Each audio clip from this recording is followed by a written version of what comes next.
Australia কাজের visa আপনি কিভাবে পাবেন? সরাসরি জেনে নিন। দালাল থেকে দূরে থাকুন। যারা বিভিন্ন দালাল বা এজেন্সির মাধ্যমে ভিসা করাচ্ছেন, আপনারা চেক করতে পারেন না আপনার ডকুমেন্ট কোনটা ওয়ার্ক পারমিট, কোনটা এলএমআইএ, কোনটা আপনার ভিসা কপি অ্যাপ্লিকেশন পেপার। যারা কোনো কিছু বুঝতে পারেন না, আপনারা স্ক্রিনে দেওয়া নাম্বারে যোগাযোগ করতে পারেন। 0177363536 অস্ট্রেলিয়া ভিসা আপনি ইচ্ছা করলেই কাজের ভিসা পাবেন না। অস্ট্রেলিয়া ভিসা কিভাবে পাবেন সরাসরি দেখুন এবং জানুন। আন্দাজে কোনো এজেন্সি বা দালালকে টাকা দিয়ে প্রতারিত হবেন না। আগে বিষয়টা জানতে হবে আপনার, তারপরে আপনি চিন্তা করবেন যে আপনি টাকা দিবেন কি না দিবেন।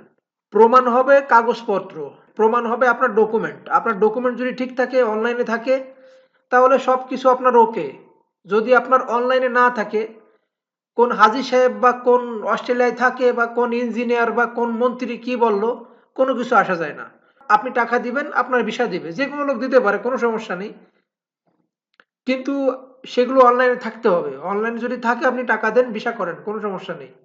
যদি অনলাইনে না থাকে, কোনো দালাল বা কোনো এজেন্সিকে কাউকে টাকা দেওয়া যাবে না। কারণ বর্তমান প্রচুর মানুষ প্রতারিত হচ্ছে, অলরেডি হয়ে গেছে। হাজার হাজার মানুষ, বিশেষ করে প্রবাসীরা বেশি প্রতারিত হচ্ছে। এখন দেখুন কিভাবে ভিসা প্রসেস হয়। কাজের ভিসা, এর বাইরে কোনো সিস্টেম নেই আর। অস্ট্রেলিয়ায় সাধারণত কাজের ভিসাকে কয়েক ভাগে ভাগ করা হয়। Skill independent visa, subclass 189। এই ভিসার কোনো স্পন্সর বা নিয়োগকর্তার প্রয়োজন হয় না। এটি সম্পূর্ণ আপনার পয়েন্ট এবং দক্ষতার উপর নির্ভর করবে। এটা কোনো স্পন্সরের দরকার নেই। আপনি যদি যোগ্য হয়ে থাকেন, এই ভিসা আপনি পাবেন। নিজে নিজে অ্যাপ্লাই করে পাবেন, কোনো সমস্যা নেই। অ্যাকাউন্ট থাকতে হবে আপনার, ইমেল অ্যাকাউন্ট। 2 নম্বরে স্কিল নমিনেটেড ভিসা, সাবক্লাস 190। কোনো নির্দিষ্ট স্টেট বা রাজ্য থেকে আপনাকে নমিনেশন পেতে হবে। 3 নম্বরে স্কিল রিজনাল ভিসা, সাবক্লাস 491। অর্থাৎ অস্ট্রেলিয়ায় আঞ্চলিক বা গ্রাম এলাকায় কাজের জন্য এই ভিসা দেওয়া হয়। যারা গ্রামে বিভিন্ন ফার্ম অথবা গার্ডেন, বিভিন্ন কাজ থাকতে পারে গ্রামে আর কি, সবজি টবজি এইগুলো।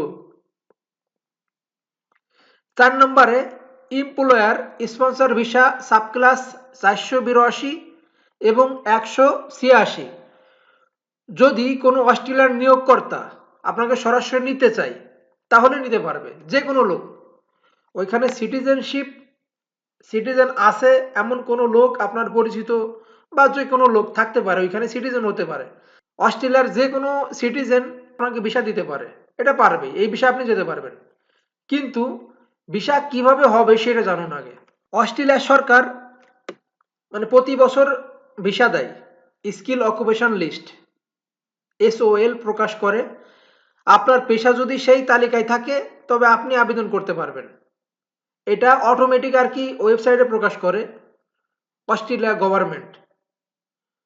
আপনার যদি ইমেল অ্যাকাউন্ট থাকে, তাহলে আপনি ওইখানে চেক করতে পারবেন, দেখতে পারবেন, জানতে পারবেন, আপডেট সবই জানতে পারবেন। তবে এই স্কিলে ডাক্তার, ইঞ্জিনিয়ার, আইটি বিশেষজ্ঞ, নার্স, কার্পেন্টার, শেফ ইত্যাদি পেশায় প্রচুর চাহিদা থাকে অস্ট্রেলিয়ায়।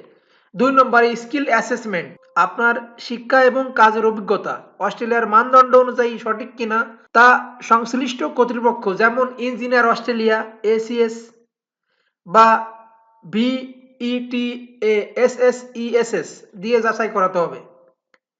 এটি ভিসার অন্যতম প্রধান শর্ত। 3 নম্বরে আপনাকে অবশ্যই ইংরেজি জানতে হবে। আপনি যে কিছুই পারবেন না, কোনো কিছুই নেই, কোনো যোগ্যতাই নেই, বাংলা বলতেই পারে না ঠিক মতো, আপনাকে তো দিবে না এইভাবে। আপনাকে আইইএলটিএস বা পিটিই পরীক্ষা দিতে হবে।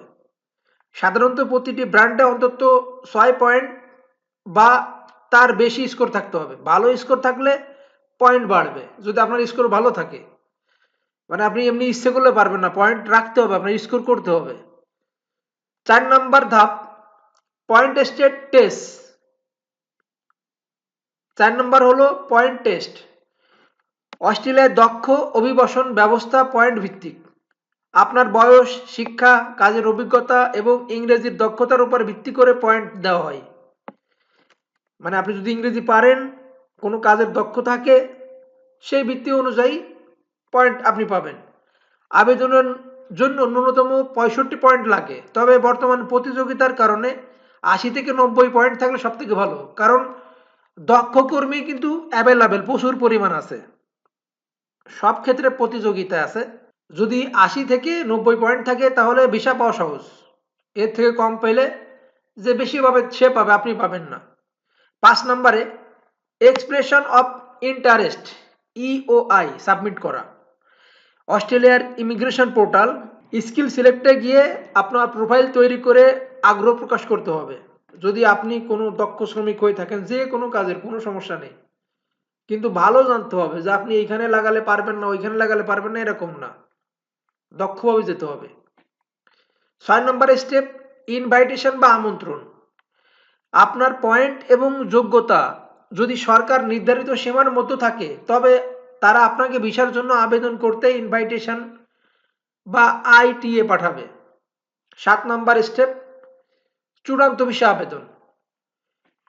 ইনভাইটেশন পাওয়ার 60 দিনের মধ্যে প্রয়োজনীয় কাগজপত্র এবং ফি জমা দিয়ে ভিসার জন্য আবেদন করতে হবে। এরপর স্বাস্থ্য পরীক্ষা ও পুলিশ ক্লিয়ারেন্স দিতে হবে। প্রয়োজনীয় কাগজপত্র কি কি লাগবে সেটা: পাসপোর্ট, 2 নম্বরে শিক্ষাগত যোগ্যতার সনদ, 3 নম্বরে কাজের অভিজ্ঞতার সার্টিফিকেট, 4 নম্বরে স্কিল অ্যাসেসমেন্ট রিপোর্ট, 5 নম্বরে আইইএলটিএস বা পিটিআই স্কোর কার্ড, 6 নম্বরে জন্ম নিবন্ধন বা এনআইডি, এগুলো লাগবে। এই স্টেপ ছাড়া আপনারা কোনো সিস্টেমেই ভিসা পাবেন না। দালাল থেকে সাবধান, অনেকেই কাজের প্রলোভন দেখিয়ে টাকা হাতিয়ে নেয়। অস্ট্রেলিয়া যাওয়ার কোনো শর্টকাট উপায় নেই, কোনো উপায় নেই শর্টকাট। শর্টকাট উপায় যদি স্পন্সর থাকে, স্পন্সর ভিসা আপনি যেতে পারবেন, আপনার সব ডকুমেন্ট সে তৈরি করে দিবে। যদি আপনি দক্ষ হয়ে থাকেন আপনি যেতে পারবেন, আর না হলে নিজে অ্যাপ্লাই করতে গেলে আপনি দক্ষ হয়ে অ্যাপ্লাই করতে পারবেন। যারা কাজের বিষয়ে যেতে যাচ্ছেন, যে কোনো কৃষিকাজ করার জন্য কোনো যোগ্যতার দরকার হয় না, স্পন্সর বিষয়ে আপনি যেতে পারবেন অস্ট্রেলিয়া, কোনো সমস্যা নেই এটা। কিন্তু আপনার লাইনটা সঠিক থাকতে হবে, শুধুমাত্র দালালদের টাকা দিয়ে প্রতারিত হওয়া যাবে না। তো আপনার অন্য অভিজ্ঞতা না থাকলে কাজ পারলে আপনি যেতে পারবেন, এইটাই, শুধুমাত্র এইটাই, কারণ এইটাই তো সবাই যেতে চায়। সবার তো শিক্ষাগত যোগ্যতা তেমন থাকে না, বিভিন্ন সার্টিফিকেটও থাকে না। কাজের দক্ষ হয়তো আপনি যেতে পারবেন এইভাবে, কোনো সমস্যা নেই, যেতে পারবেন এইটাতে। কৃষিকাজের জন্য সব থেকে ভালো হবে। যারা অস্ট্রেলিয়ায় যেতে যাচ্ছেন আপনারা কৃষিকাজের উপরে যেতে পারেন। মেন তো হলো আপনার যাওয়া, ওইখানে যাওয়া, তারপরে আপনি কি করলেন সেটা পরে, যেতে পারলেই তো হলো। কৃষিকাজে যাবেন, যদি কোনো লোক দিতে পারে ভিসা আপনি নেন, তবে আপনার ডকুমেন্টগুলো আগে চেক করতে হবে, তারপর তাকে টাকা দিবেন। চেক না করে কিন্তু কাউকে টাকা দেওয়া যাবে না। যে কোনো এয়ারলাইন্স টিকিট বুকিং এবং ডেট পরিবর্তন করতে স্ক্রিনে দেওয়া নম্বরে যোগাযোগ করতে পারেন। সবাই ভালো থাকবেন, আল্লাহ হাফিজ।